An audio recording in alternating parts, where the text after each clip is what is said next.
Joining me now for a little reaction on that Monday morning rant, Florida Congressman Matt Gaetz. I say Monday morning because we started writing in the morning. But Matt, you know, there's so much to talk about with you, my friends. Can we do this? Can we start with this big, you know, yet again, Biden's documents, they find documents on his property again. But the man swears, I swear, I take documents very seriously, but they keep turning up. Congressman, what are your thoughts on this one? I have a different take on the document scandal than many. I actually think the deep state has figured out that Joe Biden isn't going to win the 2024 election against any Republican that's nominated, and they just prefer to take him out right now. And it's a mistake to believe. I agree with you. I agree with you. Hold on. Put me on camera with Gaetz.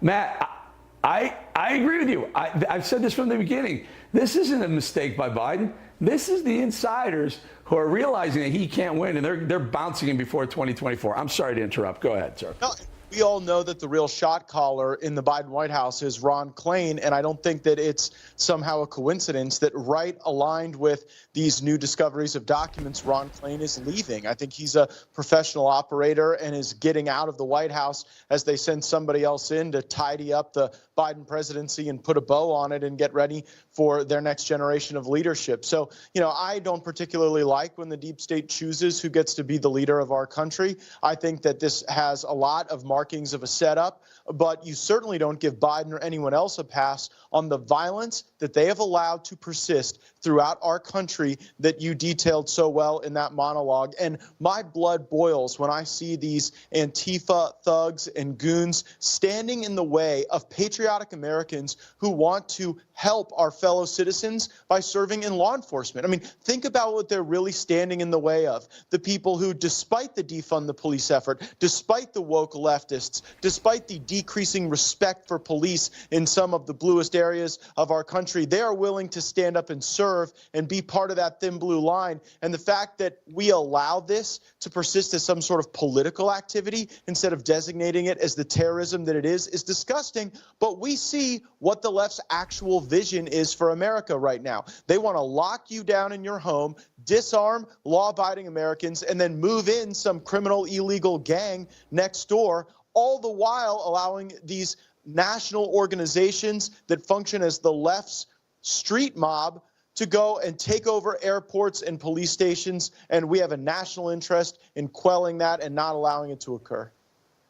So, you know, and we highlighted this in the monologue that there's a recent study that between 20 and 21, the 80% of the U.S. cities, 80% lost police officers. They dropped. Meanwhile, violent crime is spiking, skyrocketing across the country.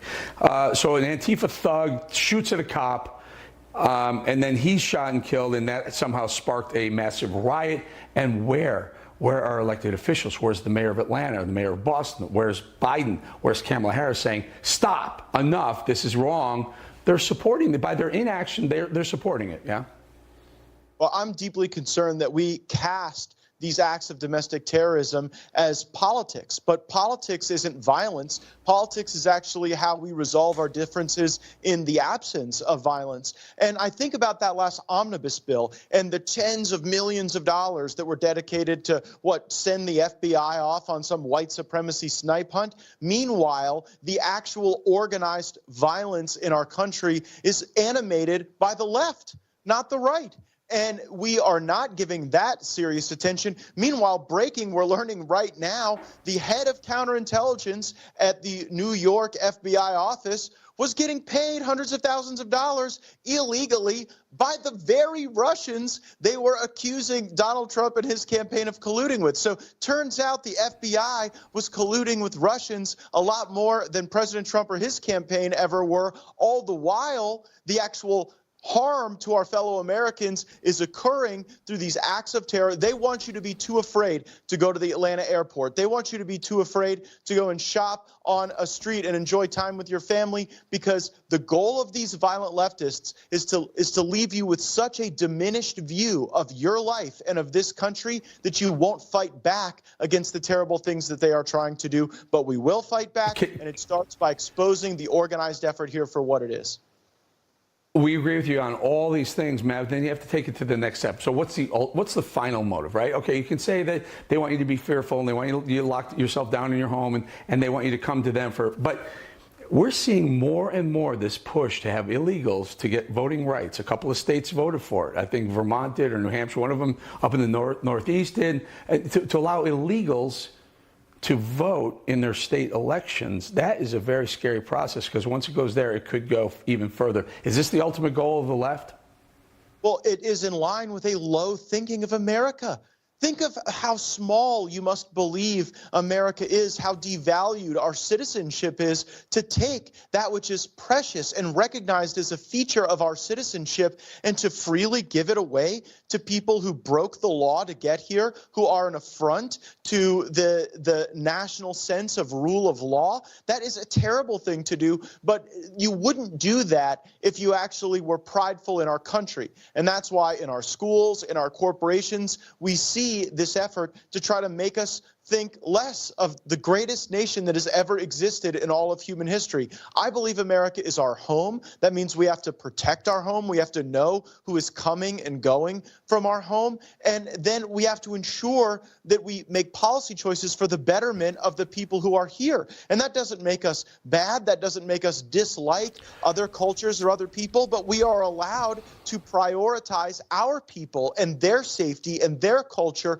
over the invasion that right now is being ushered in by a Biden administration that understands that in blue cities, they have failed the people, and the people are leaving those cities. And so they are trying to get a new crop of folks in to try to convince them to vote Democrat, because more and more people in this country are waking up to the fact that they offer a life of despair. And the only life that gets better under a lot of these policies are the lives of criminals who want to use brute force to try to harm the rest of us who want to live by the rules. Matt, I noticed you have a proposal to defund the ATF, alcohol, tobacco, and firearms. I like that. You know, I can see us really taking a hard look at how we're funding the FBI, how we're funding the Department of Justice, even how we're funding the IRS and others. What about the ATF that really's got your attention? Well, in a recent rule, the ATF embraced a position on braces that would have converted disabled veterans who want to engage in pistol shooting into felons, not by virtue of their desire to commit any crime, but because bureaucrats are exceeding their authority. So if we have an ATF that is targeting disabled veterans, if we have an ATF that is engaging in operations like Fast and Furious, where they're literally putting guns into the stream of commerce and into the hands of criminals, then why do we have these people in the first place? They have not been called forward to justify their use Matt, of what happened? Matt, what happened?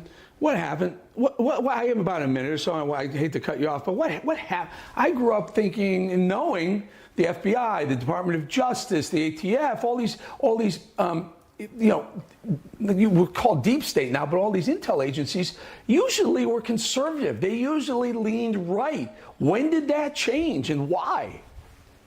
Well, you'll have to invite me back on to discuss all of the whistleblowers who have come forward, who volunteered to serve in these agencies under the very premise that you described. But now they see that pronouns are more important than crimes. Now they see that a garage door pull is more important than people being beat up in the streets and being terrorized on subways and in airports. And they even see the focus turning away from protecting America against threats to actually picking winners and losers in our politics. And that political weaponization then justifies the illegal actions they take. The breaking news now, of course, an FBI counterintelligence official getting paid by the very Russian oligarchs that they said were influencing the Trump campaign. Of course, as to Trump, it was nonsense. As to the FBI, far more concerning.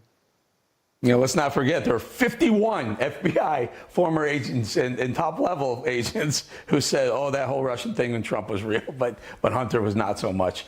Congressman Matt Gaetz, appreciate your time. We'll bring you back in to talk about a little bit more digging. I want to dig into that. When did all these agencies turn liberal and political on us? Matt, always good having you. See you soon. Anytime, Eric. Thanks.